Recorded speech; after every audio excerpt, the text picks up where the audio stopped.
What is HIV? मैंने तो खाली बॉडी टू बॉडी मसाज कराया, मैंने तो सेक्स किया ही नहीं। सर उससे HIV हो सकती है? मैंने तो खाली सकिंग कराई थी, क्या इसमें HIV हो सकती है? सबसे बड़ी प्रॉब्लम बूट सकिंग में, बहुत खतरनाक बीमारी है। आपको इस बीमारी से बचना है और बचने का एक ही तरीका है। कंपेयरिंग टू अर्लियर डेज, अब HIV रेट्स क्या है इंडिया में? HIV पेशेंट की जो आइडेंटिटी है वो किसी को नहीं बता सकता। And HIV can be genetic also. लड़कियों का रेप नहीं होता आजकल, मैक्सिमम लड़कों का रेप होता है। और मेरे को ना एकदम से वो करंट जैसा लग गया, मैं यार ये बंदा जिसकी कोई चांस नहीं था बचने का, वो दौड़ रहा है, तो यार नहीं, someone has to bail the cat। मेरे पास उस वक्त जो भी जेब में पैसे थे, मैंने ये नहीं देखा कितना, मैंने उसकी जेब में डाल दिया। और तू जा, तो जब तू ठीक होगा तो ये वापस दे देना। दो टाइप के पेशेंट होते हैं, एक होता है कि जो फ्री में ट्रीटमेंट चाहता है, उसके पास पैसे हैं, लेकिन एक पेशेंट था जो बेचारा ट्रीटमेंट चाहता है, उसके पैसे नहीं है, अगर वो मेरे को क्लिक कर गया उसका ट्रीटमेंट फ्री। प्रिस्क्रिप्शन लेने का भी सिस्टम है, यहां पर आप देखो, डॉक्टर का कोटा होता है यहाँ पे। तो सोसाइटी में जो सिस्टम चल रहा है वो गलत है। आज नवरात्र है, नवरात्र का 7वां दिन है और मैं व्रत पे हूं। मेरे को जब फोन आया था ईशान का कि सर मैं आपके साथ एक प्रोग्राम करना चाहता हूं, मैंने बोला बेटा मैं कर तो लूंगा लेकिन मैं I will be little bit late. उन्होंने बोला सर ठीक है। इतना थकावट के बाद भी मैंने आज जो ये प्रोग्राम इनके साथ किया, मुझे बहुत अच्छा लगा और बहुत ही खुशी हुई कि इतना डाउन टू अर्थ ये लड़का है और इतना कामयाब लड़का है और बहुत ही बढ़िया प्लेटफॉर्म है इनका। और मुझे स्पेशली बहुत ही बढ़िया लगा क्योंकि जब यह मैं आया, मैंने इनके स्टाफ के साथ जब बात की तो मुझे बड़ा अच्छा लगा। तो मैं यही चाहता हूं कि मेरी तरफ से बहुत ही शुभकामनाएं वर्मा जी के लिए कि इनका प्रोग्राम अच्छा चले। और मैं आप लोगों से भी रिक्वेस्ट करता हूं कि अगर आपको लगता है कि देखिए ये लड़का बम्बई से आया है और मैं दिल्ली से आया हूं, तो हमने कोशिश की है एक अच्छा प्रोग्राम बनाने के लिए। अगर आपको लगता है कि हमने मेहनत की है तो एक लाइक जरूर बनता है, एक शेयर जरूर बनता है, सब्सक्राइब आपको करना पड़ेगा, क्योंकि अगर आप ये चीजें करोगे तो हम लोगों को बड़ी खुशी मिलती है, हम लोगों को एक अच्छा लगता है, अंदर से फील अच्छा होता है। हम पैसे के लिए काम नहीं कर रहे हैं। डॉक्टर रैना को इन्होंने कोई पेमेंट नहीं दिया, इन्होंने अभी तक मेरे को चाय भी नहीं पिलाई लेकिन मैं रियलिटी में कह रहा हूं कि हम लोग पैसे के लिए काम नहीं कर रहे, हम खाली एक इंफॉर्मेशन, एक मैसेज सोसाइटी को देना चाहते हैं। तो दोस्तों आओ जुड़ो हमारे साथ, आओ जुड़ो ईशान के साथ और इस प्रोग्राम को मेहरबानी करके आप शेयर करो, सब्सक्राइब करो और कमेंट्स लिखो। मैं आपके साथ रहूंगा, मैं आपसे वादा करता हूं, मैं आपके साथ हर वक्त आपके क्वेश्चंस को आंसर करूंगा। अगर कोई भी आपको सवाल है या आप कोई वीडियो बनाना चाहते हैं कोई किसी और डिजीज पे, किसी टॉपिक पे जो एसटीडीज के साथ रिलेटेड है, जरूर लिखिएगा, हम कोशिश करेंगे। अगली बार शायद मैं बम्बई आ जाऊं, कोई बड़ी बात नहीं, आज हमारे दोस्त यहां पर आए हैं तो अगली बार हम जाएंगे। लेकिन मैं रियलिटी में बहुत धन्यवाद देना चाहता हूं वर्मा जी को कि जिन्होंने ऐसा प्लेटफॉर्म बनाया है और हमको मौका दिया है।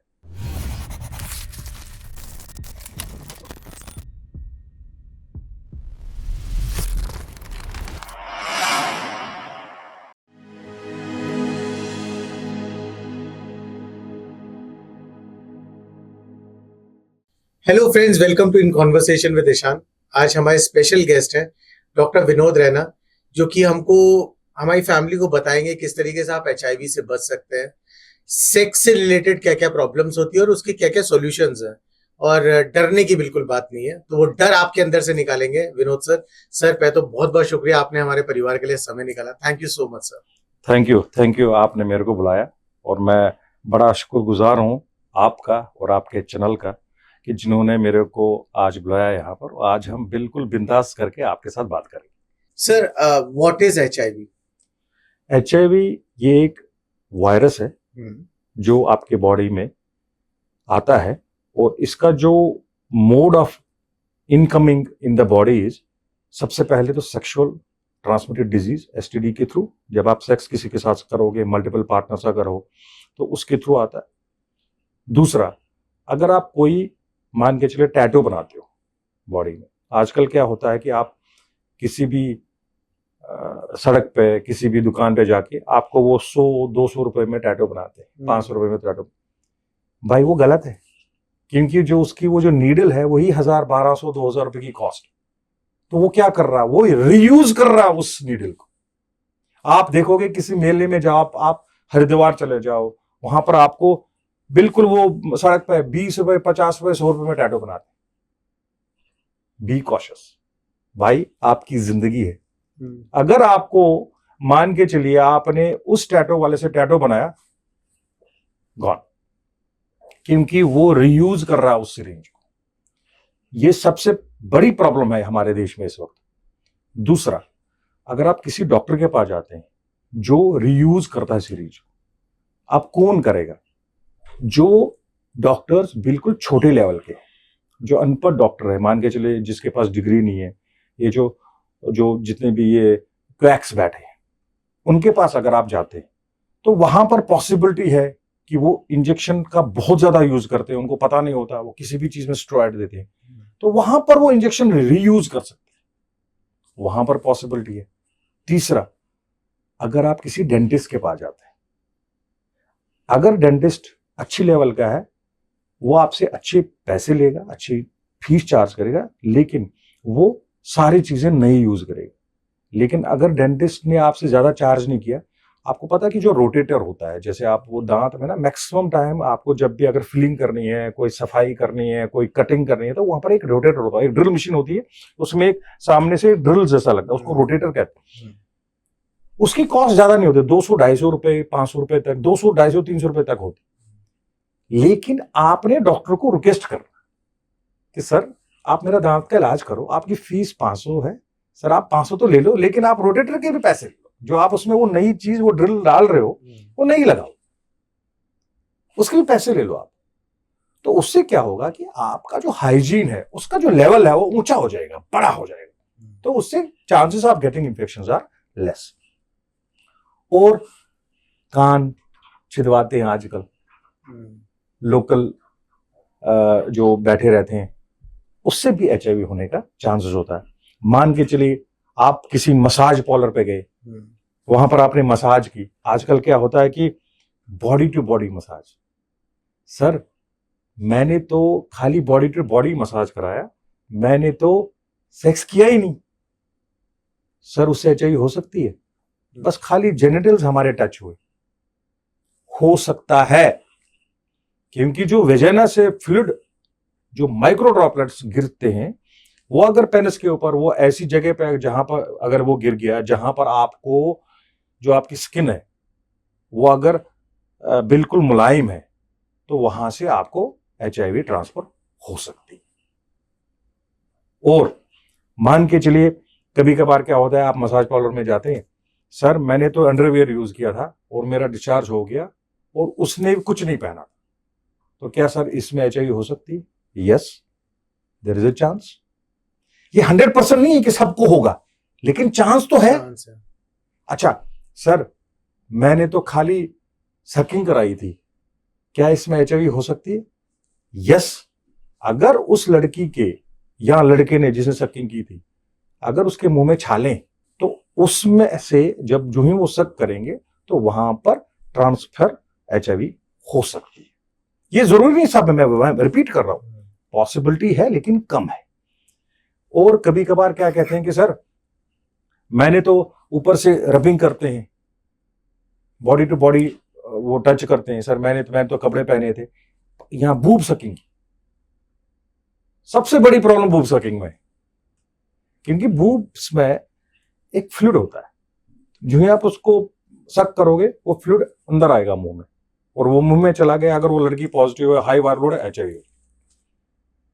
तो इस चीज का बहुत ध्यान रखना कि मान के चलिए अगर आप किसी भी, आपको लगता है कि यार मेरे को एक्सपोजर हो गया, तुरंत से तुरंत अगर आप डॉक्टर के पास जाते हैं, वो आपको दवाई स्टार्ट करेगा, आप बच गए, आप बिल्कुल, आपको इन्फेक्शन नहीं होगा। क्योंकि देखिए एक बारी HIV इन्फेक्शन आपके बॉडी में आया, फिर वो आपको छोड़ता नहीं, आपके इम्यून सिस्टम को तोड़ता है। बहुत खतरनाक बीमारी है। आप देख लीजिए कि CD4 सेल्स होती है हमारी, जिनको हम ऑटो इम्यून सेल्स कहते हैं। वो क्या करती हैं, अगर मान के चलो HIV होती है पेशेंट को, तो ये CD4 सेल्स के, इनको कहते हैं सुसाइड सेल्स।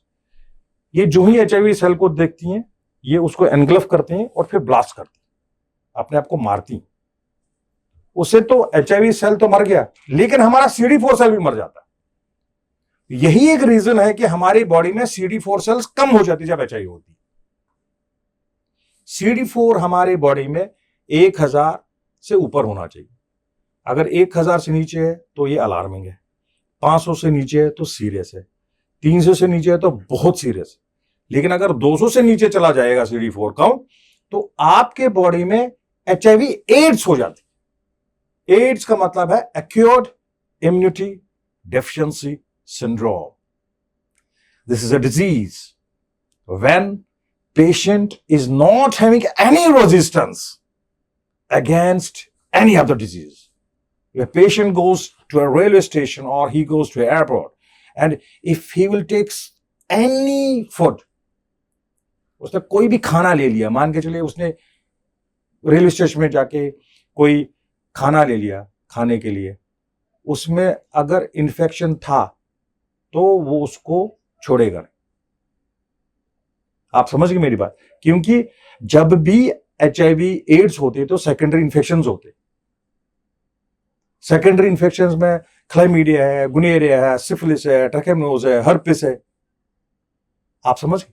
तो बहुत जरूरी है आपको ये देखना कि आपको HIV एड्स ना हो, क्योंकि एड्स होगा फिर ट्यूबरकुलोसिस होगी, एड्स होगा फिर ब्रेन में इन्फेक्शन जाएगा, फिर स्पाइनल कॉर्ड में इन्फेक्शन जाएगा, लिवर को डैमेज करेगा, किडनी को डैमेज करेगा।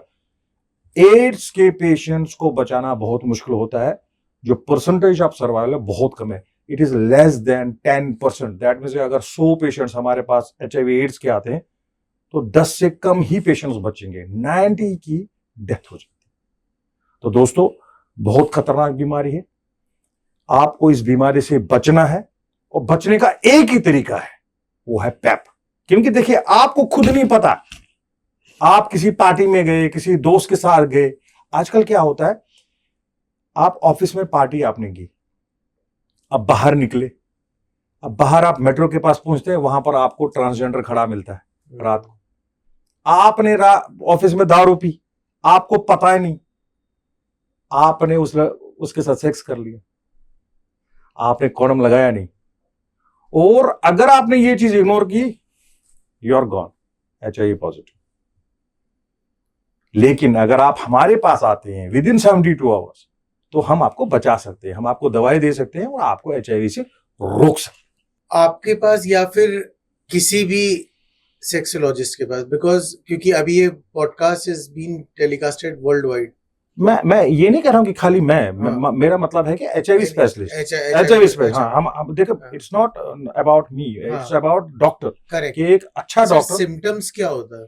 देखिए, HIV में क्या होता है, स्टार्टिंग में आपको जुकाम जैसे फ्लू लाइक सिम्टम होगा, जुकाम लगेगा, गले में खराश हो सकती है, गला खराब हो सकता है, मुंह में छाले आ सकते हैं, आपको पानी आ सकता है नाक से, पानी आंख से आ सकता है, सर दर्द हो सकता है, बदन दर्द हो सकता है, बॉडी में एक होगा, मींस जोड़ों में दर्द हो सकता है आपको, फिर रैशेज आ सकते हैं, जेनिटल एरिया में रैशेज आएंगे, छोटे छोटे से दाने आएंगे। HIV में क्या होता है, वो आएंगे रैशेज फिर चले जाएंगे, जैसे मान के चले आगे रैशेज और फिर चले गए, ये भी पॉसिबिलिटी है। क्योंकि क्यों होता है, जो ही इन्फेक्शन बढ़ेगा फिर आपका इम्यून सिस्टम स्ट्रांग होता है, वो काम करना स्टार्ट कर देता है, जो ही वो काम करेगा फिर वो रैशेज जाएंगे। तो एनी अप फिर आहिस्ता आहिस्ता करके आपको आगे जाके भूख कम लगना स्टार्ट हो जाती है, मींस आपका वजन कम स्टार्ट हो जाता है, मींस आप बहुत फोर्सबली, आपका बहुत जल्दी आपका वेट लॉस हो रहा है। फिर आहिस्ता करके आप जब वेट लॉस होगा, फिर बदन कम हो जाएगा, आपकी बॉडी का स्ट्रक्चर चेंज हो सकता है, क्योंकि मसल्स को खा जाता है HIV। और लूज मोशंस हो सकते हैं, बहुत खतरनाक सिम्टम है। अगर मान के चलो आपको लूज मोशंस हो रहे हैं, बार बार हो रहे हैं, आप डॉक्टर के पास जा रहे हैं, या टाइफाइड हो गया, फीवर ठीक ही नहीं हो रहा, बार बार बुखार आ रहा है, तो आपको HIV का टेस्ट करना चाहिए। या आपकी कोई हिस्ट्री है, मान के चलिए आपने किसी ऐसे पार्टनर के साथ सेक्स किया जिसके मल्टीपल पार्टनर्स थे, तो वहां पर आपको HIV टेस्ट स्क्रीनिंग करनी चाहिए। और बहुत जरूरी है कि अच्छा टेस्ट करें, ठीक है, क्वालिटी वाला टेस्ट बहुत जरूरी है। आजकल वो कार्ड वाला टेस्ट करते हैं। देखिए, मैं एज ए प्रोफेशनल तो मैं तो मना करता हूं कि यार ये कार्ड से टेस्टिंग मत कराओ। आप एक बढ़िया टेस्ट है, HIV वेस्टर्न ब्लॉट आता है, कंफर्मेटिव टेस्ट है, बहुत बढ़िया टेस्ट है।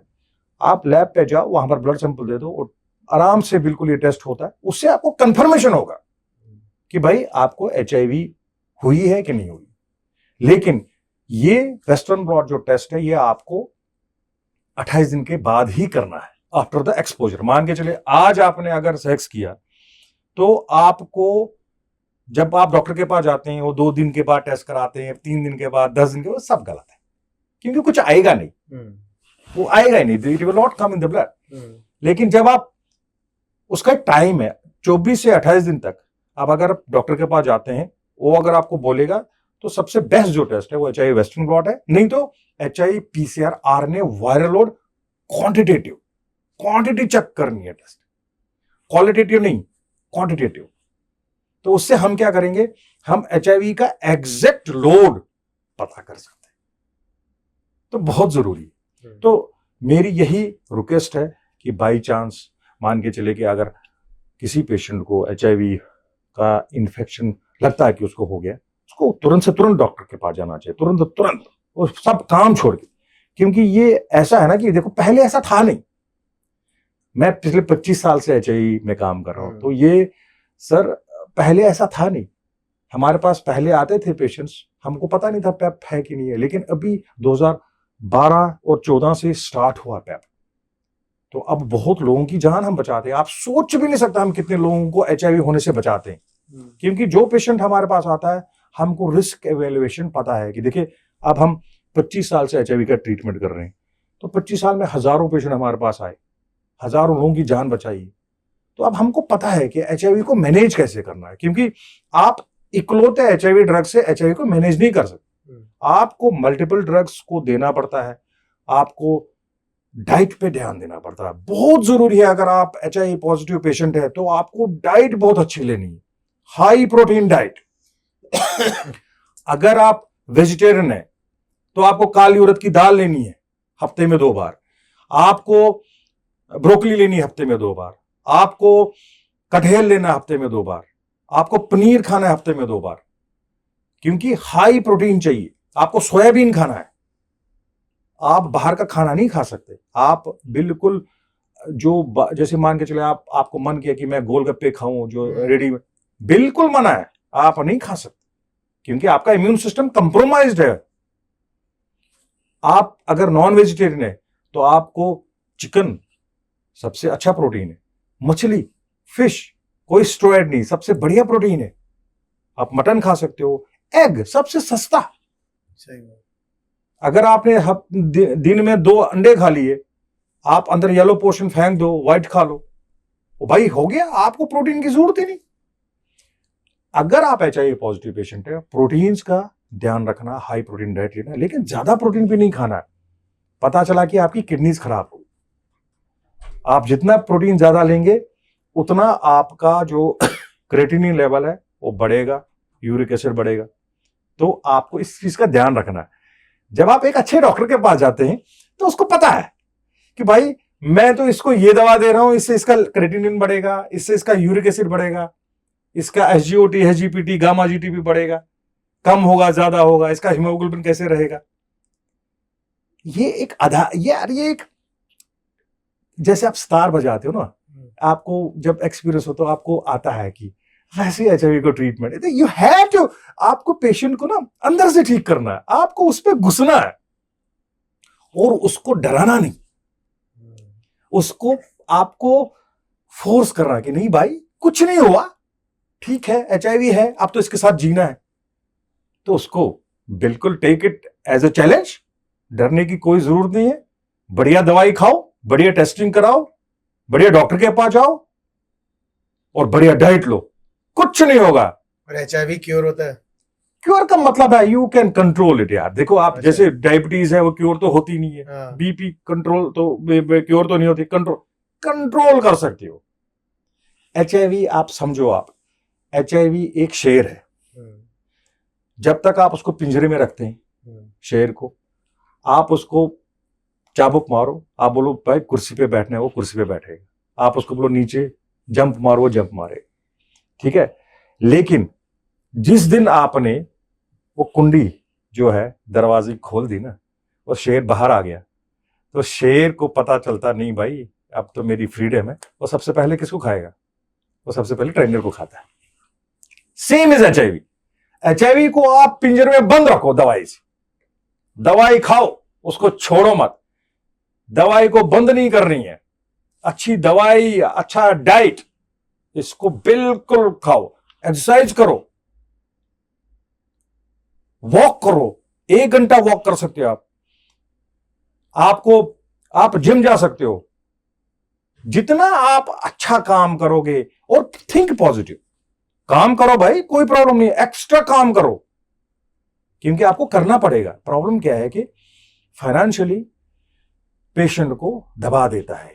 देखिए एक जो नॉर्मल पेशेंट है बेचारा, जो 10-20 हजार रुपए 30 हजार रुपए कमाता है, उसके लिए तो बड़ी प्रॉब्लम है, उसको तो बहुत परेशान करता है, क्योंकि तकरीबन अच्छा खासा पैसा लगता है। मान के चलिए 5-6 हजार रुपए महीने के आपके खर्चा लगता है। अगर आपको एचआईवी है तो फिर उसको एक्स्ट्रा काम करना पड़ेगा।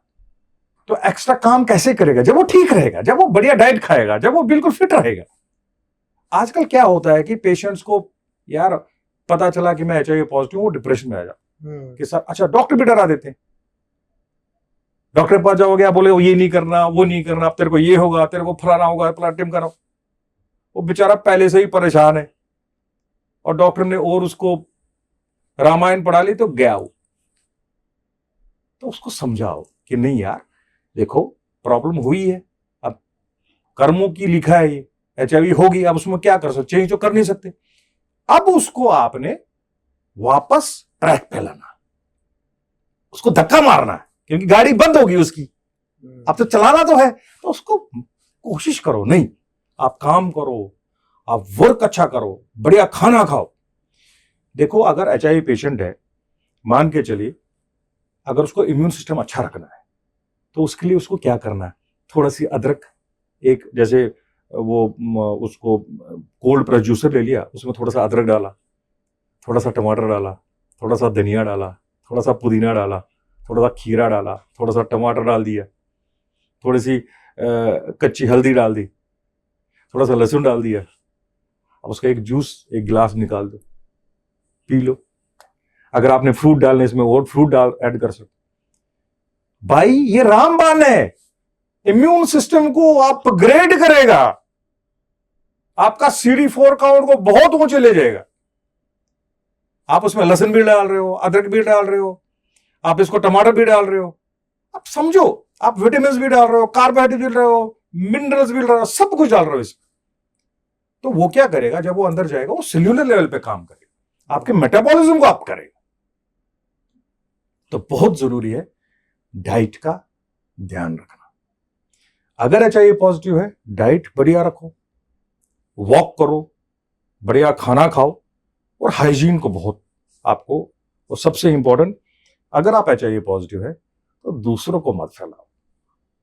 फिर आपको एक प्रण करना पड़ेगा अपने आप से कि नहीं भाई मेरे को तो हुई है, अब मैं नहीं फैलाऊंगा। तो अगर आप किसी के साथ सेक्स करते हैं तो आप कॉन्डोम यूज करो, या अगले पेशेंट, अगले जो पार्टनर है उसको इन्फॉर्म करो कि यार मैं एचआईवी पॉजिटिव हूं, क्या आप मेरे साथ सेक्स करना चाहेंगे। देखो बी काइंड, क्योंकि अगर जिस पार्टनर के साथ आपने सेक्स किया, अगर उसने आपको इंफॉर्मेशन दी होती बिल्कुल, तो शायद आपको भी नहीं होती। तो you have to be, no, कहते हैं ना कि आपको बहुत दयावान होना पड़ेगा। बिल्कुल। अच्छा sir, comparing to earlier days, अब एचआईवी रेट्स क्या है इंडिया में? देखिए अगर आप मेरे से सच पूछेंगे, ट्रीटमेंट तो बहुत अच्छा आया है, अब तो हम पेशेंट्स की लाइफ बढ़ा सकते हैं, और बहुत बढ़िया ट्रीटमेंट आया है। लेकिन प्रॉब्लम क्या है कि HIV बढ़ रही है, रीजन क्या है कि हमारे देश में हाइजीन लेवल नहीं है। और सबसे इंपॉर्टेंट इस वक्त जो बड़ी प्रॉब्लम है वो होमोसेक्सुअलिटी का। ये बड़ी प्रॉब्लम है कि होमोसेक्सुअल्स में प्रॉब्लम क्या है कि वो हाइजीन का ध्यान नहीं देते, वो कॉन्डम यूज ही नहीं करते और उनके मल्टीपल पार्टनर्स होते। आप यकीन मानोगे कि होमोसेक्सुअल्स में जो HIV का प्रिविलेंस है वो 72 टाइम्स मोर है। 72 टाइम्स, परसेंट नहीं, टाइम्स। दैट मीन्स कि अगर आप 100 लोगों ने अगर नॉर्मल लड़कियों के साथ सेक्स किया, अगर उसमें से एक को होती है HIV, और अगर होमोसेक्सुअल्स 100 सेक्स करेंगे आपस में तो तकरीबन 72 को हो सकती है चांसेस। सो दैट मीन्स कि HIV का जो प्रिवेलेंस है practically every second person will be infected.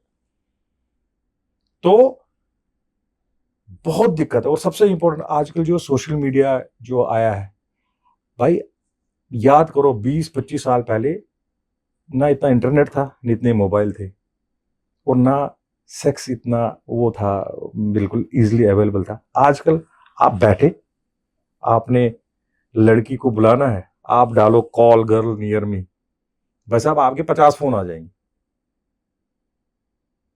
आपको पूरा रेट लिस्ट आ जाएगा। और दूसरा, ये जो आजकल लड़कियों का बड़ा सिस्टम अजीब चला हुआ है, मल्टीपल पार्टनर्स रखने का, मल्टीपल बॉयफ्रेंड्स रखने का। छोटी छोटी लड़कियां, हाइजीन लेवल पता नहीं, सवेरे एक बॉयफ्रेंड के साथ, दोपहर एक के साथ, शाम को एक के साथ। क्योंकि सोशल मीडिया ने ऐसी हालत कर रखी है, आप देखिए कि कितने प्लेटफॉर्म्स हैं जहां पर आपको लड़कियां इजीली अवेलेबल है। मसाज पार्लर्स देखो आप, हर नुक्कड़ में, आप बड़े शहर में कहीं पे भी जाओ, सर जी दिल्ली में अगर हम एस्टिमेट करेंगे हजारों मसाज पार्लर होंगे, हजारों। तो आपको जीबी रोड की जरूरत ही नहीं। आज से 20 साल पहले खाली लड़के कहां जाते थे? वो जाते थे जीबी रोड सेक्स करने। लेकिन आज उनको जरूरत नहीं वहां पर जाने की। क्यों? मोबाइल है। अच्छा, पहले डर भी होता था, अरे वहां पर जाऊंगा कोई देखेगा, तो वो डर भी होता, एक सोशल एक स्टिग्मा था। अब वो नहीं है, अब वो स्टिग्मा खत्म हो गया। तो प्रॉब्लम तो बढ़ रही है और इन्फेक्शंस बढ़ रहे हैं। और सबसे इंपॉर्टेंट, जो HIV के जो वेरिएंट्स हैं वो भी टफ हो रहे हैं, वो म्यूटेट कर रहे हैं, मल्टीपल रेजिस्टेंस आ रही हैं, वो भी एक बहुत बड़ी प्रॉब्लम है। तो उसकी वजह से भी HIV फैल रही। क्योंकि प्रॉब्लम क्या है कि अगर आपने मल्टीस्ट्रेन वायरस अगर बॉडी में है, तो अगर आप एक नॉर्मल सी दवा खा रहे हो वो ठीक करेगा नहीं, तो जिसके साथ आप सेक्स करोगे वो फैलाता जाएगा। वो तो चेन है, चलती रहेगी। तो ये एक बहुत बड़ी प्रॉब्लम।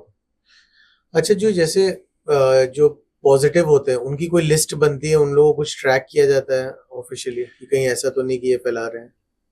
देखिए, वो सिस्टम तो है, इंडिया में तो नहीं है। यहाँ पर तो नाको काम करता है वो। खैर वो तो बेचारे बहुत कोशिश करते हैं कि वो दवाई खाएं, एडहेरेंस तो उनका है कि भाई अगर जब आप गवर्नमेंट हॉस्पिटल में जाते हैं तो वो तो ध्यान रखते हैं कि वो कॉल वॉल भी करते हैं, घर भी आते हैं।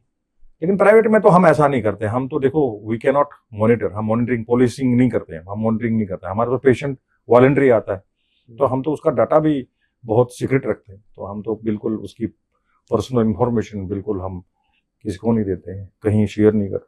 कि बहुत जरूरी है, क्योंकि देखिए जो ICD गाइडलाइंस है तो उसमें आपको बहुत ही स्ट्रिक्टली आप HIV पेशेंट की जो आइडेंटिटी है वो किसी को नहीं बता सकते।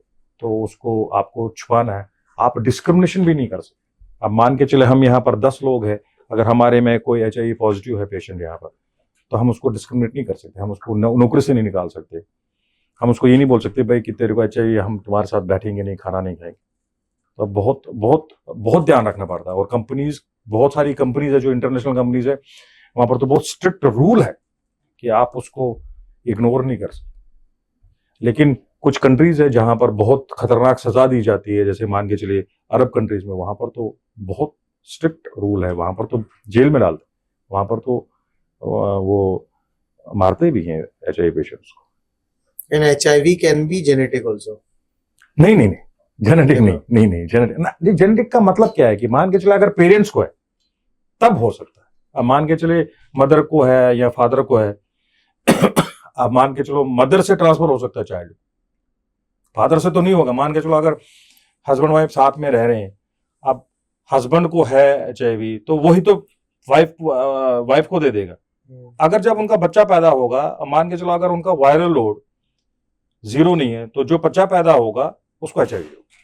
अच्छा, एक जरूरी बात, आजकल बड़ी नई टेक्निक भी है कि मान के चलिए अगर पेशेंट HIV पॉजिटिव है, अब मान के चलिए उसने अब लड़की के साथ शादी की, वो जो HIV नेगेटिव हुई, अब पता नहीं था उसको होगी शादी, अब उसको पता चल गया वो HIV पॉजिटिव है, तो वो कैसे बच्चा पैदा कर सकते हैं कि जिसको HIV ना हो।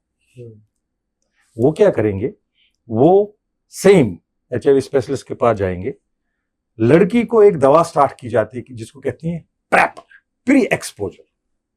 पहले हम पोस्ट एक्सपोजर की बात कर रहे थे, वो खाएगी pre exposure. Pre exposure 2 HIV drugs का कॉम्बिनेशन होता है। वो जब खाएगी तो जब तक मान के चलो उनका बच्चा पैदा नहीं होता तब तक उसको वो दवाई कंटिन्यू करनी पड़ेगी, ना लड़की को HIV होगी ना बच्चे को।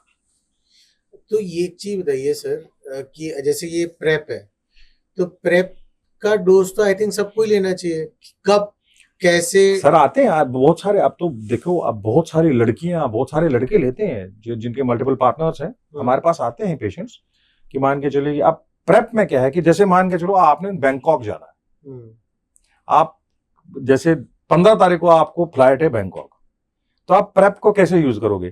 पहली तारीख को आप हमारे पास आएंगे, हम आपको दवाई देंगे, आप पहली से स्टार्ट करोगे, कंटिन्यू 30 तक, 15 से 30 तक आप वहां पर थे, आपने जो भी अपनी एक्टिविटीज है वो करी, फिर और 15 दिन और आप दवा खाओगे, that means 2 weeks before and 2 weeks after. आप उसको कंटिन्यू करोगे फिर छोड़ दोगे तो आपको HIV नहीं होगी। इट्स नॉट नेसेसरी कि नहीं होगी, चांसेस है जो गेटिंग इन्फेक्शन वो बिल्कुल मिनिमाइज हो जाता। तो बहुत ही इंपॉर्टेंट ड्रग है प्रेप, प्री एक्सपोजर। और हमारे पास तो बहुत पेशेंट्स आते हैं, अब तो बहुत लोगों को पता है कि आप प्री एक्सपोजर ले सकते हो। होमोसेक्सुअल्स में मैं कह रहा हूं कि यस देयर आर पीपल, बहुत धड़ल्ले से इस ड्रग का यूज होता है, बहुत लोग यूज करते हैं इसको, और बहुत जरूरी है, करना भी चाहिए। क्योंकि अगर आपको पता है कि यार मैं 2 या 3 लड़कियों के पास मेरी गर्लफ्रेंड्स है, मान के चले आप बंबई में रहते, अब बंबई में आपकी एक गर्लफ्रेंड, अब आप दिल्ली है यहां पर है दूसरी, और आप शिमला चले गए वहां पर तीसरी, अब आपके 3 हो गई। अब उन 3 लड़कियों के 3-3 बॉयफ्रेंड रखते हैं, मिनिमम मैं कह रहा हूं, कितने हो गए? 9। आप उन 9 के 3-3 रख लो। बिल्कुल सही बात। और भाई पता चला अगर हम इसमें हम जब शोध करते हैं, जब हम इसको देखते हैं कि भाई कौन किसके साथ सेक्स करता, पता चला पूरी सिटी आपस में सेक्स कर रही। आपको पता नहीं ना भाई, मेरी गर्लफ्रेंड, अब मेरे पास मेरी बीबी, मेरी गर्लफ्रेंड, ठीक है, अब मेरी गर्लफ्रेंड के पास 2 पार्टनर, उनके पास 2 पार्टनर, और हमको कोई पता नहीं, पता चला कि मेरी गर्लफ्रेंड आपके साथ सेक्स करी थी। आप समझे नहीं ये चेन। तो बहुत जरूरी है भाई, यू हैव टू बी, आपको प्रोटेक्शन यूज करना बहुत जरूरी है। जब तक आप प्रोटेक्शन यूज नहीं करोगे, जब तक आप कॉन्डम यूज नहीं करोगे, देखिए प्रॉब्लम क्या है कि आप 2 चीजें, एक तो आपको अपने आप को सेव करना है, ये बहुत जरूरी है, दूसरा आप दूसरे को भी सेव करोगे ना यार, ये भी तो जरूरी है। मान के चले कि अगर मेरे को लगता है कि यार chances of infection are there, तो मेरे को कॉन्डम यूज करके दूसरे पार्टनर के साथ सेक्स करना चाहिए।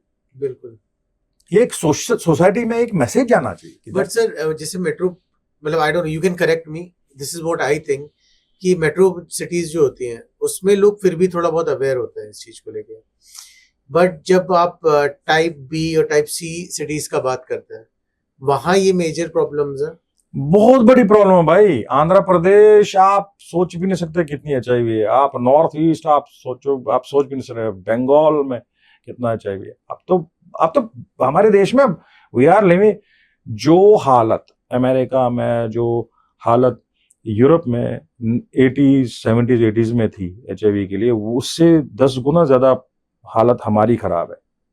हम इस वक्त अगर मान के चले इस एपिडेमिक को हमने अभी नहीं रोका, अगले 10 साल में हमारी बहुत दिक्कत बढ़ने वाली है, बहुत परेशानी होने वाली है, क्योंकि प्रॉब्लम क्या, हाइजीन लेवल नहीं है, there is no level of hygiene. आप देखिए मसाज पार्लर पे आप जाते हो, आपने 2000 रुपए दिए, अपने सेक्स किया, 500 रुपए एक्स्ट्रा दे दो, you can have unprotected sex.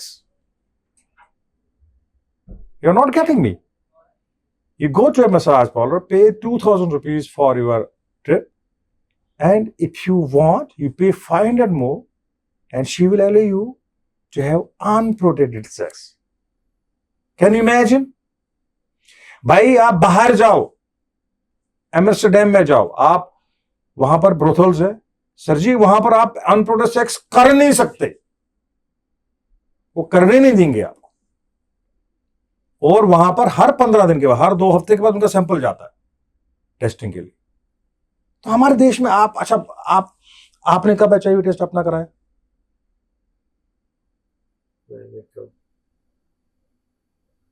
कराया ही नहीं। सर मुझे याद नहीं सर।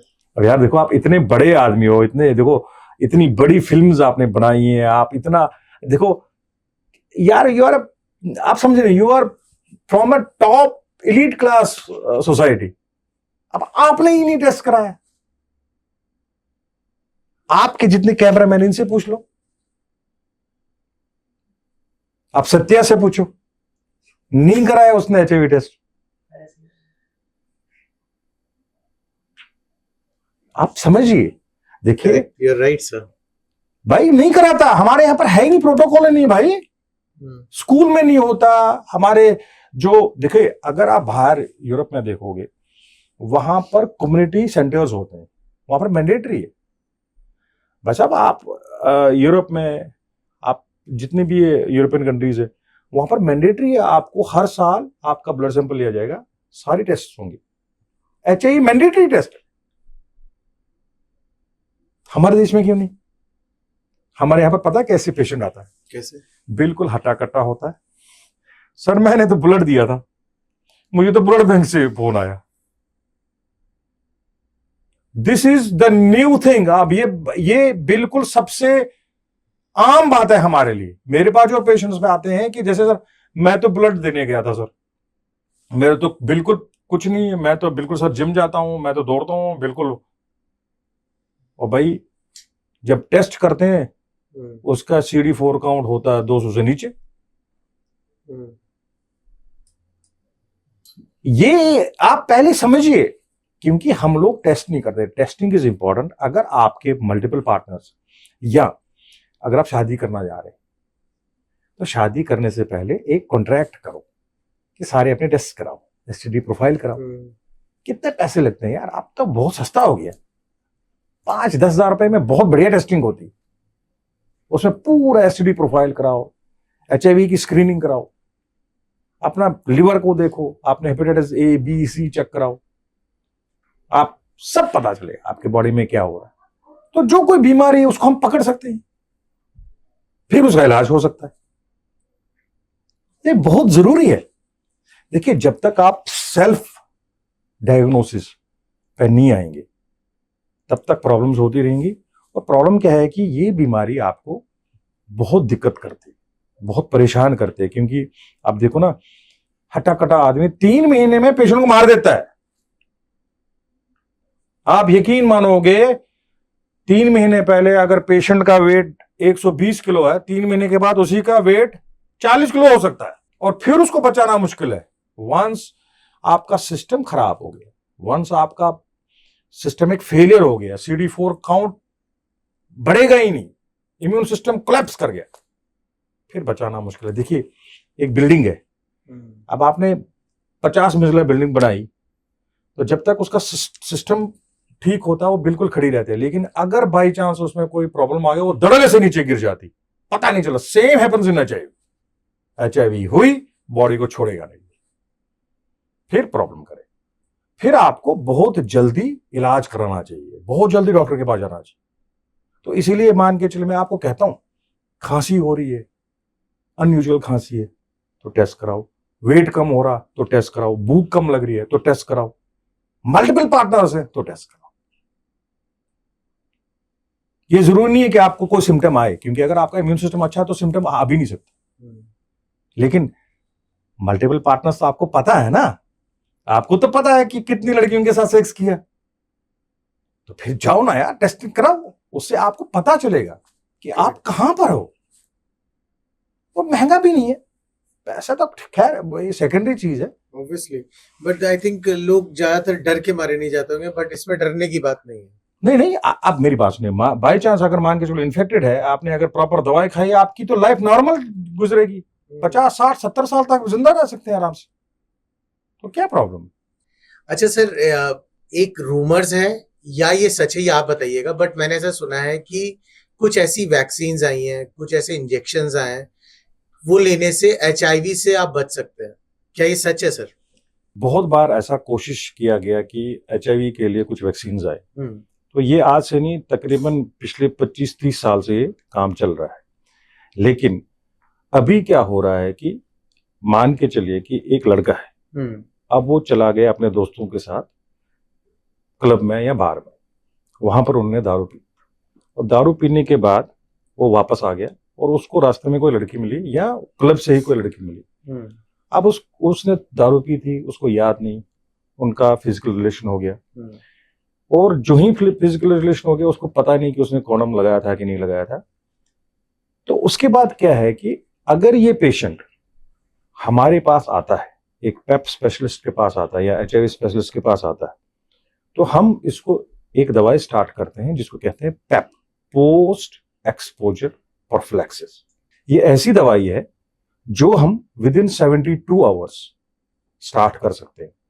मान के चलिए एक पेशेंट है, वो किसी मसाज पार्लर में गया, वहां पर उसने मसाज कराई, वहां पर उसने एक्स्ट्रा सर्विस ले ली, तो उसको पता नहीं था, कॉन्डोम था नहीं, उसने अनप्रोटेक्टेड सेक्स कर लिया, या कोई लड़का है या लड़की है, उसका रेप हो गया। आजकल क्या होता है कि आजकल लड़कियों का रेप नहीं होता, आजकल मैक्सिमम लड़कों का रेप होता है। वो पार्टीज में जाते हैं, उनको ड्रग्स दी जाती हैं, उनको दवाइयां दी जाती हैं, उसके बाद उनको पता नहीं कि उनके साथ क्या हो रहा है। तो अगर आपको शक है दिमाग में कि बाई चांस कि मेरे को भाई पॉसिबिलिटी है कि एक्सपोजर हो गया फॉर एचआईवी, तो आपको तुरंत से तुरंत डॉक्टर को कंसल्ट करना चाहिए और बढ़िया से बढ़िया अच्छी सी अच्छी पेप लेनी चाहिए। अगर आप वो ड्रग लेते हो विद इन 72 आवर्स तो आपको एचआईवी नहीं होगी, you will be prevented from becoming HIV positive. और ये जो पेप है सर, इसका क्या मतलब आम आदमी के बजट में होता है या it's a very costly thing? देखिए 3 ड्रग थेरेपी आती है, 4 ड्रग आती है और 5 ड्रग। 3 ड्रग थेरेपी सस्ती है, उसमें 3 दवाइयां होती हैं, लेकिन प्रॉब्लम क्या है कि वो थोड़ा सा टॉक्सिक है, और सबसे इंपॉर्टेंट रेजिस्टेंस स्ट्रेन्स में काम नहीं करेगा, मल्टीपल स्ट्रेन्स में काम नहीं करेगा, और हाई वायरल लोड में काम नहीं करेगा।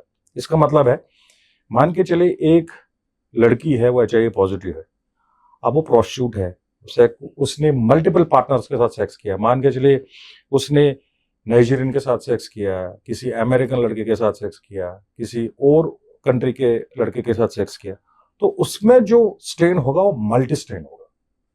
तो अगर वो एचआईवी स्ट्रेन किसी के साथ जब वो सेक्स करेगी, अगर वो किसी पेशेंट में चला गया, तो वहां पर अगर आप नॉर्मल पेप लोगे तो बहुत पॉसिबिलिटी है कि वो काम नहीं करेगी, वो फेल हो जाती, या वायरल लोड ज्यादा हो। मान के चलिए आपने किसी पेशेंट के साथ सेक्स किया और उसका वायरल लोड बहुत ज्यादा था, ये जो लोड ऑफ वायरस था बॉडी में वो बहुत ज्यादा, अब अनप्रोटेक्टेड सेक्स हो गया। क्योंकि देखिए जो ही वेजाइना में पेनिस जाता है तो हमारा अंदर यूथर में बहुत सारा फ्लूइड अंदर जाता है, तो उस फ्लूइड में, उस मान के चले 1-2 ml फ्लूइड जो अंदर जाएगा, उसमें मिलियंस ऑफ सेल्स, करोड़ों से करोड़ों सेल्स हो सकती। तो अगर पेशेंट का हाई वर्कलोड है तो वहां पर पॉसिबिलिटी है 3 डे थेरेपी काम नहीं करेगी। या मान के चलिए कि रेजिस्टेंट स्ट्रेन है। रेजिस्टेंट स्ट्रेन का मतलब है, मान के चलिए एक पेशेंट है, अब वो एचआईवी पॉजिटिव है, उसने दवाई स्टार्ट कर ली, अब दवाई स्टार्ट कर ली, वो ठीक हो गया, उसको लगा कि मैं फिट हूं, कुछ देर के बाद किसी कारणवश वो दवाई बंद कर देता है। मान के चले कि फाइनेंशियल कंडीशन ठीक नहीं है, या उसको लगता है कि मैं ठीक हो गया, या उसको जरूरत नहीं, कभी कभार कैसे ऐसे भी पेशेंट आता है कि वो आयुर्वेदिक दवा स्टार्ट करता है, कभी यूनानी में चला जाता है, कभी किसी बाबा के पास चला जाता है, तो वो दवाई बंद करवा देते। तो उस चक्कर में क्या होता है कि जो स्ट्रेन होगा, जो ऑलरेडी स्ट्रेन वायरस का है, वो म्यूटेट करे, तो उसमें रेजिस्टेंस आएगी। और वो रेजिस्टेंस स्ट्रेन अगर मान के चलिए उस लड़की के पास है जो HIV पॉजिटिव है, और उसने अगर किसी लड़के के साथ सेक्स किया, तो वो स्ट्रेन अगर उसमें चला गया, तो वहां पर 3 ड्रग काम करे। 3 ड्रग बहुत सस्ता है, इसकी कोई ज्यादा कॉस्ट नहीं है। जो अच्छी से अच्छी 3 ड्रग पैप अगर आप लोगे, वो तकरीबन 6-7-8 हजार रुपए तक, 10 हजार तक भी हो सकती है। जो मिनिमम कॉस्ट है वो तकरीबन 2,500-3 हजार 4 हजार में भी आ सकती है। डिपेंड्स कि आप किस कंपनी की लेते हैं, जेनरिक लेते हैं, नहीं लेते हैं, तो दवा इतनी कॉस्टली नहीं है। फिर आता 4 ड्रग। 4 ड्रग ऐसा ड्रग है जो आपको मल्टी स्ट्रेन्स में भी काम करेगा, हाई वायर लोड में भी काम करेगा, रेजिस्टेंस स्ट्रेन्स में भी काम करेगा। तो बड़ा मास्टर ड्रग है। थोड़ा सा कॉस्टली है, थोड़ा सा कॉस्ट बढ़ सकता है, लेकिन आप ये देखो इस बीमारी में कॉस्ट की कोई वैल्यू नहीं। क्योंकि मान के चलिए अगर आपको लंग्स में इंफेक्शन है, आप किसी डॉक्टर के पास जाते हैं और वहां पर आप कहते हैं कि डॉक्टर साहब मेरे को प्रॉब्लम है, तो डॉक्टर साहब ने एक दवा लिख दी है, मान के चलो उसने एजिथ्रोमाइसिन लिख ली। पॉसिबिलिटी है कि अगर वो काम नहीं करी उस दवा ने, तो फिर अगले 5 दिन के बाद डॉक्टर के पास वापस जाएगा, बोलेगा साहब मेरे को तो काम नहीं किया, वो चेंज कर देगा। एजिथ्रोमाइसिन की जगह वो सिफोरॉक्सैम, सिफोक्टिन, कोई भी अलग से वो दवा डालेगा, तो वो ठीक हो सकता है। लेकिन पेप में ऐसा नहीं हो सकता। एक बार अगर आपकी दवा फेल होगी, तो फिर आपके पास दूसरा चांस नहीं है। Once the infection comes in the blood supply, blood line में आ गया, फिर उसको आप कंट्रोल नहीं कर सकते। So you are saying 24 hours के अंदर आपको आना है? 72 आवर्स में 3 दिन। सर, आपके इतने साल के प्रोफेशन में, इतने साल के करियर में, कोई एक ऐसा केस जो आप डिस्कस करना चाहते हैं? ऐसे तो कई है। मेरे पास एक पेशेंट आया था, तो नाम नहीं बता सकता। हाँ, ऑब्वियसली। तो जब वो हम खाना खा रहे थे, तो अब वो पेशेंट आया, तो बड़ी सीरियस कंडीशन थी उसकी, चल नहीं पा रहा था। तो उसको सर पे पूरा वो टोपी ओपी लगाई थी, उन्होंने बंद कर बैंडेज किया। तो किसी हॉस्पिटल में था वो, बड़ी उसकी कंडीशन खराब थी।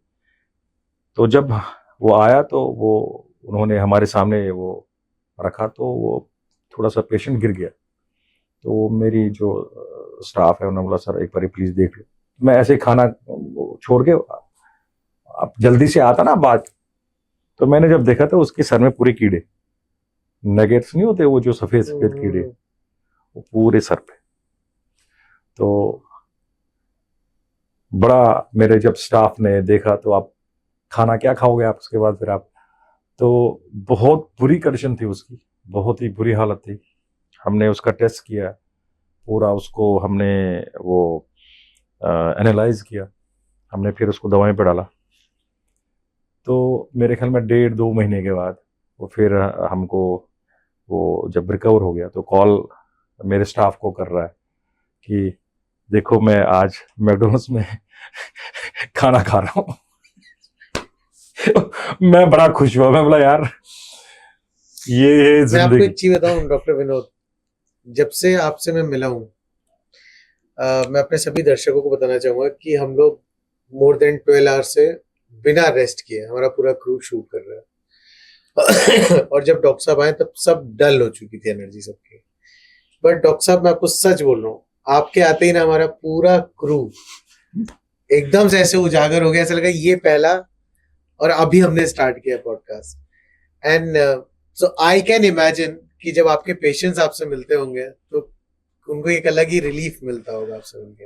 देखिए, जब मैं पहली बार प्रोफेशन में आया तो मुझे तो लगा कि यार ये मेरे को नहीं करना चाहिए। सारे मेरे कोलीग्स, अरे रहना क्या कर रहा है यार, इन्फेक्शन है यार। तो फिर एक पेशेंट आया मेरे पास, कह रहा सर मुझे तो आप ही से इलाज कराना और आप मेरी प्रॉब्लम समझ सकते हो, तो आप प्लीज़ मेहरबानी करके मेरे को ट्रीट कर लो। तो मैंने जब ट्रीट किया तो 3-4 महीने के बाद, तब तो दवाई इतनी अच्छी नहीं थी, तो 3-4 महीने के बाद मैंने वो पेशेंट ना, मैं पार्क में जाता था, मैं भी वॉक करता था, वो दौड़ते दौड़ते मेरे पीछे आया, अरे डॉक्टर साहब। मैं यार सर पहचाना? मैं नहीं यार मैंने तो नहीं पहचाना। कह रहे सर मैं वही पेशेंट हूँ, आपने मेरे को दवाई दी थी तो मैं सर। मैं यार बहुत बढ़िया यार। और मेरे को ना एकदम से वो करंट जैसा लग गया। मैं यार ये बंदा जिसकी कोई चांस नहीं था बचने का, वो दौड़ रहा है। तो यार नहीं, someone has to bell the cat. किसी को तो ये काम करना पड़ेगा, किसी को तो पीड़ा उठाना पड़ेगा। तो उसके बाद फिर तो आप सोच भी नहीं सकते। मेरे पास CD4 काउंट 10, 12, 15, 18, 20 तो नॉर्मल है। अगर आप बड़े अस्पताल में जाते हैं तो 25 से नीचे प्रैक्टिकली आपको छुट्टी कर देते हैं कि जाओ आप। प्रैक्टिकली वो डेड होता है पेशेंट, उसकी हालत, वो फिर वो कहते हैं कि ये बचने के चांस नहीं है। और हम तो ट्रीटमेंट पे डालते, देखो हम तो कोशिश करते हैं, बचाने वाला तो महादेव है। बिल्कुल बिल्कुल। हमारे हाथ में तो कुछ नहीं, मैं तो एक मीडिएटर हूं।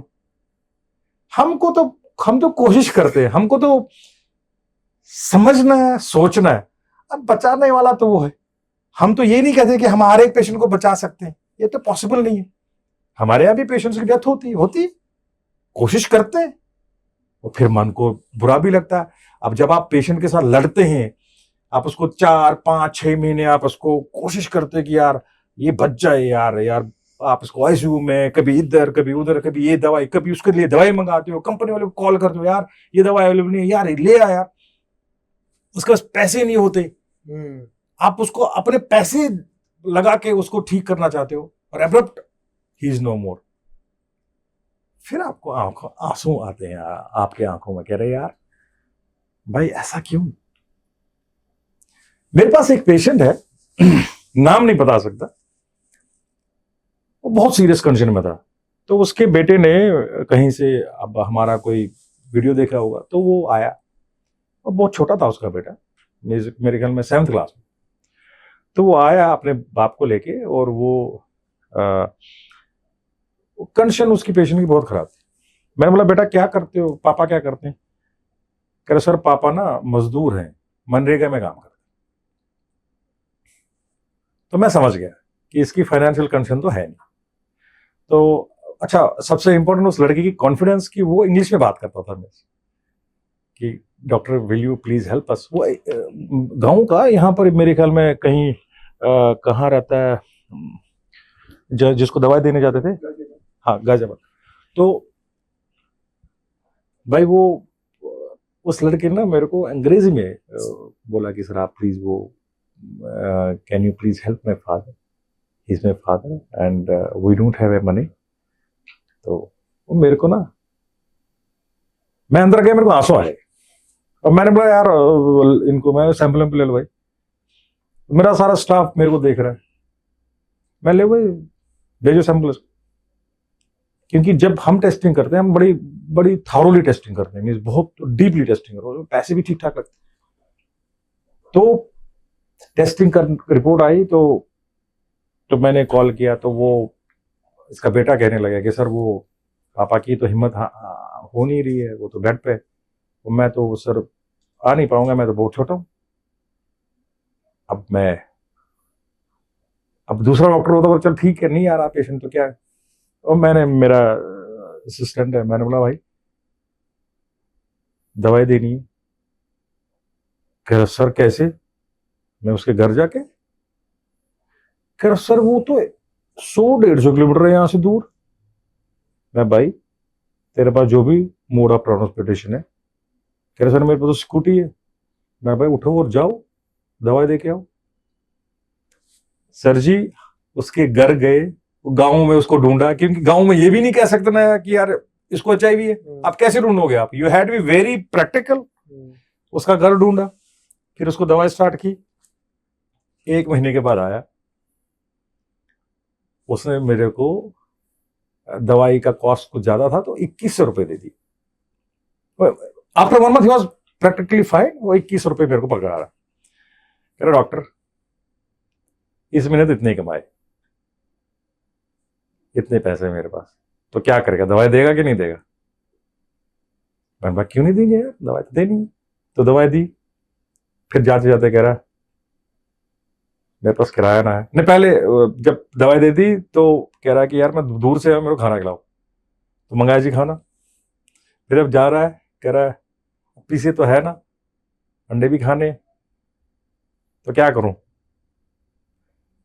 अच्छा चल मेरे को किराया दे दे, मेरे पे किराया ना।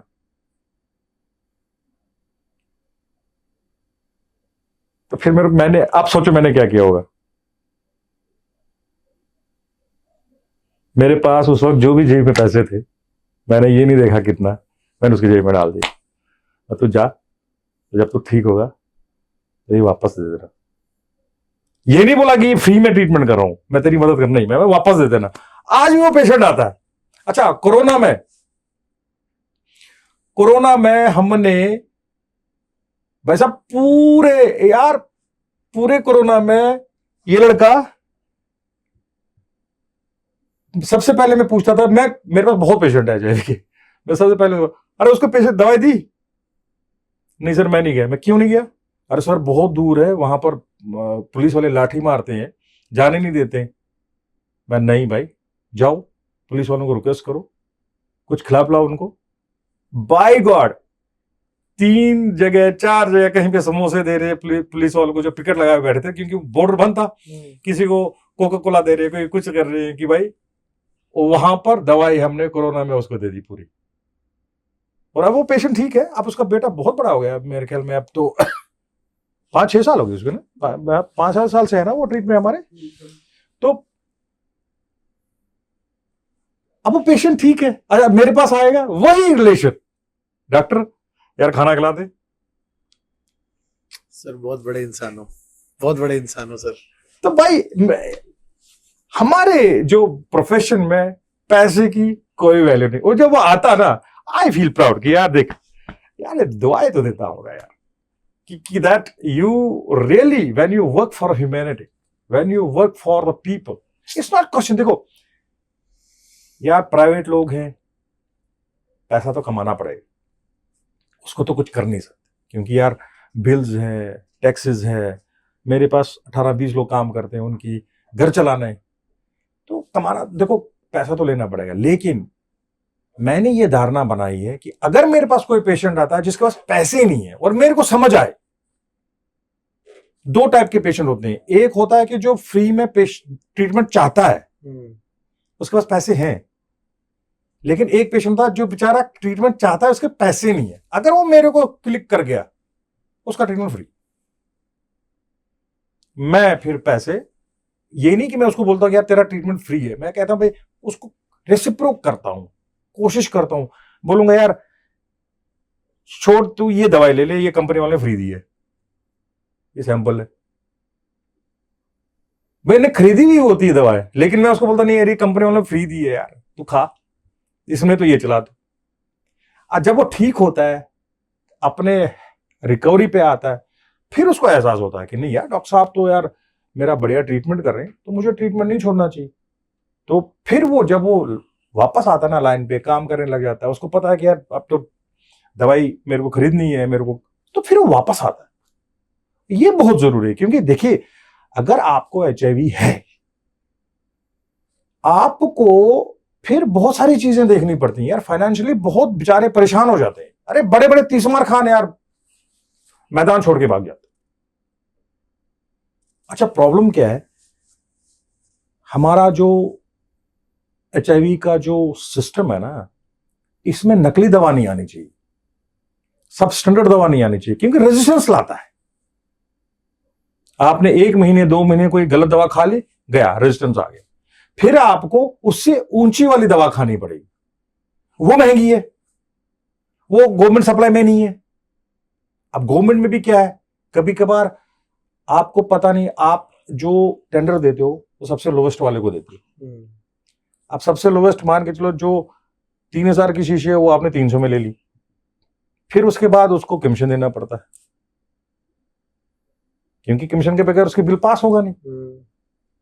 तो फिर क्या करेगा वो, कंप्रोमाइज करेगा क्वालिटी। आप यकीन नहीं मानोगे, अभी रिसेंटली कहीं पे, अभी मैंने अखबार में पढ़ा था, न्यूज में आया था कि उन्होंने जो दवाएं थी ना उसमें चौक भरा था। वो अगर यही दवा, चौक वाली दवा HIV पेशेंट को गई, वो पूरा एरिया खत्म, सबको रेजिस्टेंस होगा। आप पहले समझो, रेमडेसिविर जो इंजेक्शन, आप देखो जब कोरोना हुआ था, आपने देखा होगा टीवी में, भाई दरियाओं में लोग दवा फेंक रहे हैं। What was that? It was fake. देखो, प्रॉब्लम हमारे सिस्टम का नहीं है, हमारी गवर्नमेंट का नहीं है, हमारी फितरत में प्रॉब्लम है भाई। गवर्नमेंट तो बेचारा पैसा खर्च करे, लाखों तो बहुत पैसा लगा रही है, लेकिन अगर कोई बीच में एक भी बंदा आया नेगेटिव वाला, जिसने यार लोकल दवा या पूरी प्रॉपर अच्छी दवा नहीं बनाई, तो आप ये देखो, जो उस रीजन में जितने भी एचआईवी पेशेंट होंगे, उनको सबको रेजिस्टेंस आएगा, सबको रेजिस्टेंस आएगा, फिर वो फैलाएंगे। यार रेजिस्टेंस अगर आप कंट्रोल में है तो फैलाओगे ही नहीं एचआईवी। आप मान के चलो आपका एचआईवी वायरल लोड 0 है, अगर आपने किसी के सेक्स किया अनप्रोटेक्टेड, तो दूसरे को एचआईवी नहीं होगी, आप बचा रहे हो। लेकिन अगर उस एरिया में रेजिस्टेंस आ गया, तो भाई फिर आप और फैलाओगे, फिर ये और फैलेगा। प्रॉब्लम यहां पर है। तो इसीलिए मैं रिक्वेस्ट करता हूं कि देखो, अच्छी स्टैंडर्ड वाली दवा खाओ, और अपने डॉक्टर को उससे बात करो, दोस्त बनाओ डॉक्टर, उससे बात करो कि भाई डॉक्टर साहब, आप हमारे लिए बहुत इंपॉर्टेंट है, पैसा ठीक है आप पैसा ले लो, लेकिन क्वालिटी में कंप्रोमाइज करो मत करो प्लीज। आजकल ऑनलाइन भाई पता नहीं कैसी कैसी कंपनीज, उनका ना आता ना पता, अब क्या दवाई वो दे रहे हैं उनको खुद ही नहीं पता, वो कहां से प्रिक्योर कर रहे हैं, उनका प्रिक्योर सिस्टम ही नहीं है। छोटे छोटे से लड़के हैं, एमबीए किए हुआ है, अब पता नहीं दवा कहां से मंगा रहा है, उसको पता नहीं वो अगला बंदा क्या दे रहा है, वो बेच रहा है, उसको बेचने से मतलब है। तो बहुत सर, आप देखो ना, आप जब पहले मोबाइल आप लाते थे ऑनलाइन, आप कोई चीज मंगाते थे, कितना फ्रॉड निकलता है। अबे आपको पुराना मोबाइल दे दिया, आपको खराब पीस दे दिया, वो भी दवाई में भी तो हो सकता है यार। लेकिन जब आप सीरियस बीमारी के लिए दवा खा रहे हो, अब यही मान के चलो बीपी वाला दवा ले रहा, उसकी दवा काम नहीं करेगा, वो खराब दवा है, उसको तो ब्रेन हेमरेज हो जाएगा, मर जाएगा वो, एचआईवी में रेजिस्टेंस आ जाएगा। अभी रिसेंटली आया भी तो था, 4-5 मेडिसिन डुप्लीकेट पकड़ी गई थी। अरे सर बहुत है, आप समझे नहीं मेरी बात। आप करोगे क्या इस सिस्टम को? आप ठीक नहीं कर, मैंने आपको बताया ना, प्रॉब्लम क्या है कि सिस्टमिक फेलियर है हमारा। जो सोसाइटी में जो सिस्टम चल रहा है वो गलत है। और सबसे इंपॉर्टेंट, लॉज हमारे बहुत स्ट्रिक्ट है। लॉज ऐसे हमारे नहीं कि भाई हमारे पास ऐसा लॉ नहीं है देश में कि जो उसको कर्ब करे, उसको इंप्लीमेंट नहीं करते। करेक्ट, बिल्कुल सही कह रहे हैं सर। आप बाहर के देश में नकली दवा, अब नकली दवा तो छोड़ो, प्रिस्क्रिप्शन नहीं मिल सकता आपको। यू गो टू अमेरिका, आपके पास करोड़ों रुपए है, आप वहां पर प्रिस्क्रिप्शन नहीं ले सकते। यू हैव टू, आपको बुक करना पड़ेगा अपॉइंटमेंट, और आपको वो सिस्टम जनरेट करके दे देगा कि भाई आपको 6 महीने के बाद अपॉइंटमेंट है। सर आप यकीन मानोगे, अगर ऑर्थोपेडिक प्रॉब्लम है, अगर आप डॉक्टर हो ऑर्थोपेडिक और मैं फिजिशियन हूं, अगर मेरे को ऑर्थो की प्रॉब्लम है, मैं आपके पास जा नहीं सकता डायरेक्ट कि भाई मेरा इलाज करते, नहीं, you will not entertain me. वहां पर सिस्टम है, प्रिस्क्रिप्शन लेने का भी सिस्टम है। यहां पर आप देखो, डॉक्टर का कोटा होता है यहाँ पे तो। ये वो तो है यार, वो तो मजबूरी है। मैं भी एक डॉक्टरों का लीडर हूं, तो हमारे पास भी कोई बच्चा आएगा, कोई हमारा कुलीग आएगा, तो I have to respect him यार। हम तो रात को भी बोलते, अरे आ जा यार तू हमारे पास, मैं ठीक कर दूंगा। वो तो जरूरी है, वहां पर ऐसा नहीं चलेगा। तो मेरा कहने का मतलब है कि वहां पर प्रिस्क्रिप्शन लेने के लिए भी आपको लड़ाई करनी पड़ती है, जिद्दोजहद करनी पड़ती है। दवाई तो छोड़ दो, वो नहीं मिलेगी आपको ऑनलाइन, मतलब ही नहीं। यहां पर देखो, कोई भी लल्लू पंजू आदमी उठा के दवाई बना के ऑनलाइन भेज देता है, और फिर उसका नाम चेंज करते हैं। भाई साहब बाबे दवाई बेचते हैं। आप जब उनसे पूछते हो कि भाई ये दवाई किस लिए है, क्यों दे रहे हो, उनको पता नहीं। अच्छा, आजकल तो नया रिजीम चला है। आजकल बाबा कहते हैं कि आप मेरे पास आओ, मैं आपको विभूति दे दूंगा, मैं आपको पानी पिलाऊंगा, उससे आपकी एचआईवी ठीक होगी, उससे कैंसर ठीक होगा। और भाई साहब लोग दवाई बंद करते हैं, और उनके ऊपर कोई कार्रवाई नहीं। प्रॉब्लम्स है, there are things where we have to fight, where we have to be very vigilant. जब तक ये सिस्टम हमारे पास नहीं आएगा, जब तक हम खुद अवगत नहीं होंगे, हमारे पास ऐसी नॉलेज ना हो, या हमारे पास करेज ना हो फाइट करने की, तब तक सिस्टम को ठीक नहीं कर सकते। सर, जिस तरीके से मैंने अब तक आपसे बातचीत की ना, आप एक डॉक्टर के साथ साथ आप एक फ्रेंड बन जाता है। अगर जो भी हमारा पॉडकास्ट सुन रहा है, क्योंकि हमारे पॉडकास्ट अलग अलग कंट्रीज में भी बहुत सुना जाता है, तो अगर वो आपको कांटेक्ट करना चाहें, do you take this video conferencing हाँ हाँ अपॉइंटमेंट? देखिए appointment, what is a process? देखिए हमारी वेबसाइट है और हमारा जो HIV का जो नंबर है वो हमारे पास बहुत सालों से 9136363692, बड़ा सिंपल सा नंबर है। 36 का आंकड़ा, 91 और 92, 91 पहले लगा और 92 बाद में, 9136363692। तो ये हमारा नंबर जो है ये बेसिकली अवेलेबल है। अगर आप नेट पे भी चेक करोगे, हम तो बहुत आराम से और बहुत ही बढ़िया तरीके से पेशेंट्स को एंटरटेन करते हैं। हमारा काम है, देखिए एक फिजिशियन का एक रोल है पेशेंट को गाइड करना, उसको मिसगाइड नहीं। तो अगर आपके पास कोई पेशेंट अप्रोच करता है तो ये मेरी एक जिम्मेदारी है, ये एक मेरा दायित्व है कि मैं उसको सुनूं, उसको प्रॉपर उसका सोल्यूशन दे दूं। ये जरूरी नहीं कि सबको मैं सेटिस्फाई करूं, ये पॉसिबल नहीं है, लेकिन मैं कोशिश करता हूं कि अगर आप एक प्रॉब्लम को, एक पेशेंट की प्रॉब्लम को समझोगे तो क्या पता उसको फायदा हो। तो आपने तो सोचना ही है ना। तो हम कर, देखिए आप जब ईमानदारी से अपना काम करते हो तो आपको फिर कामयाबी मिलती है और आपको शफा भी मिलती है। अब ये देखिए ना, आजकल नवरात्र चलते हैं, तो मैं ब्राह्मण हूं तो मेरे तो व्रत है, मैं तो 9 दिन पूरा व्रत रख रहा हूं। अब देखिए ना, मैं व्रत पे हूं इस वक्त, तो मैं अपने इतने दूर से आया हूं तो मैंने कुछ खाया नहीं है। आप शक्ल देख लीजिए, मेरे एनर्जी लेवल देख लीजिए। तो आपको अपना कर्म अपनी जगह करना है, क्योंकि आपका जो रिलीजियस एक्टिविटीज है, रिलीजियस ड्यूटीज है, वो पूरा निभाना है, और आपकी प्रोफेशनल ड्यूटी वो भी निभाना है, क्योंकि आप एक डॉक्टर हो, आपने जिम्मेदारी ली, आपने ओथ लिया कि मैं अपने पेशेंट्स की रक्षा करूंगा और उनकी जो प्रॉब्लम है उसको ठीक करने की कोशिश करूंगा। ये तो मैंने ओथ लिया। I'm so proud of you. Genuinely, I'm very proud of you. Thanks बहुत अच्छे इंसान है सर आप। चलिए सर, इस सेशन को रैप करते हैं। थैंक यू सो मच, आपने हमें समय दिया। बहुत गर्व महसूस हो रहा है आपके सामने बैठ के। अरे वाह। एंड लास्ट में आप ऑडियंस को क्या कहना चाहते हैं? दोस्तों, जिंदगी बड़ी छोटी है, इसको अच्छी तरह से जी लो। लेकिन अगर बाई चांस कोई गलती होती है, किसी कारणवश आपको लगता है कि यार मैंने गलती कर ली, तो उसके लिए पछतावा आप कर सकते हैं, आप अपने आप को चेंज कर सकते हैं। आप डॉक्टर के पास जाओ। बाई चांस आप कभी किसी गलत रास्ते पे चले गए, कहीं पे आप रास्ते पे गए, आपने दारू पी, आपने लड़की के साथ सेक्स किया, आपको पता नहीं, या कोई ट्रांसजेंडर मिला, या कोई मेल था, या आपके साथ कोई फोर्सिबल सेक्सुअल इंटरकोर्स हुआ, उसको छुपाना नहीं है। और मैं उन बच्चों को ये इंफॉर्मेशन देना चाहता हूं कि बाई चांस अगर आपको कोई सेक्सुअल, कोई भी ऐसा चीज हुआ, कोई असॉल्ट हुआ है, तो अपनी माँ से, अपने बाप से, अपने मामा से, अपने बहन से बात करो। क्योंकि अगर आप ये बात करते हैं तो क्या पता अगर इन्फेक्शन हुआ है तो आपको बचाया जा सकता है। दोस्तों, डरो मत।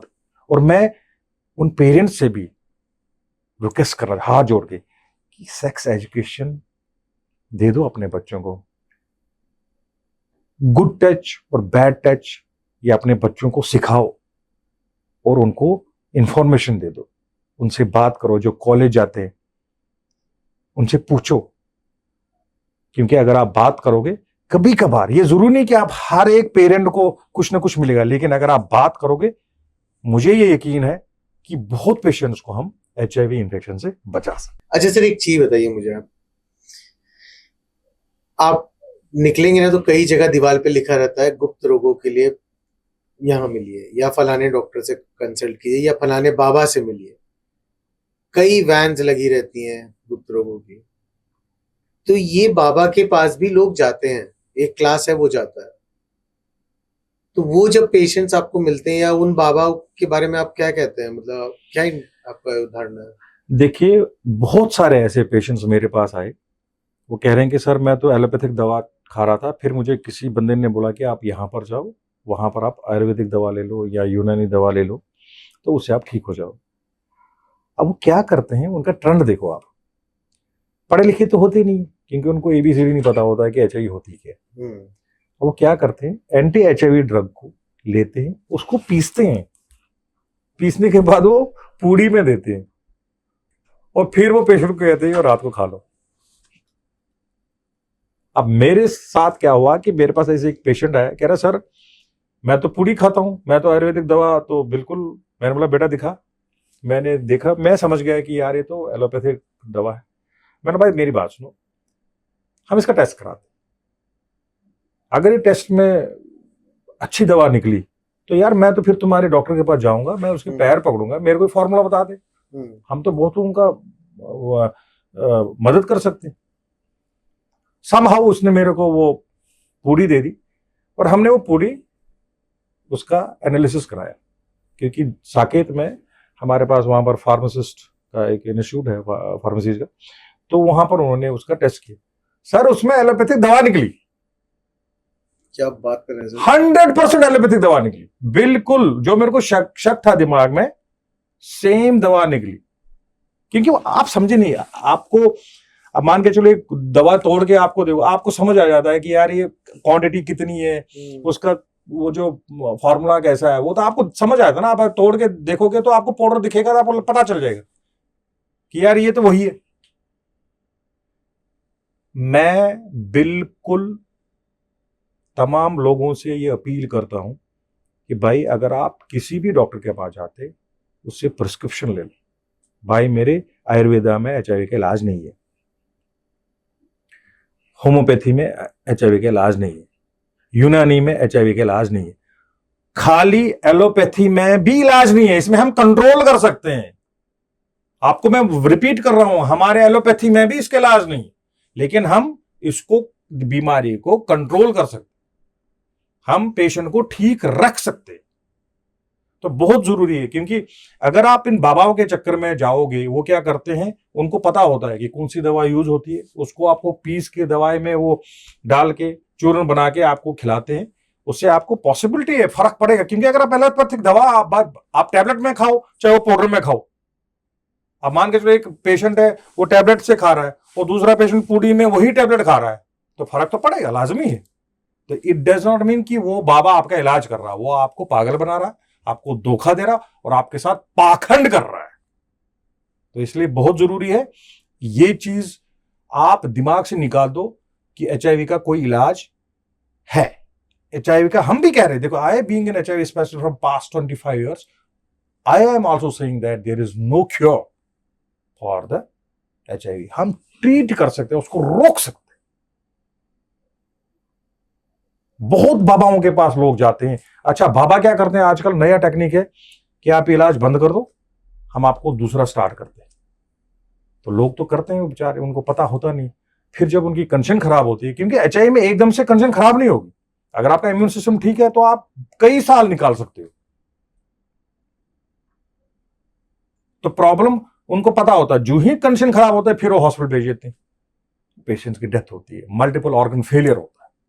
तो इसलिए अगर आपको एचआईवी है तो आप एक रजिस्टर्ड मेडिकल प्रैक्टिशनर के पास जाइए, जिसके पास एचआईवी की नॉलेज हो, इंफॉर्मेशन हो। नॉर्मल फिजिशियन भी एचआईवी का ट्रीटमेंट नहीं करता, क्योंकि बड़ा मुश्किल है इसका ट्रीट करना।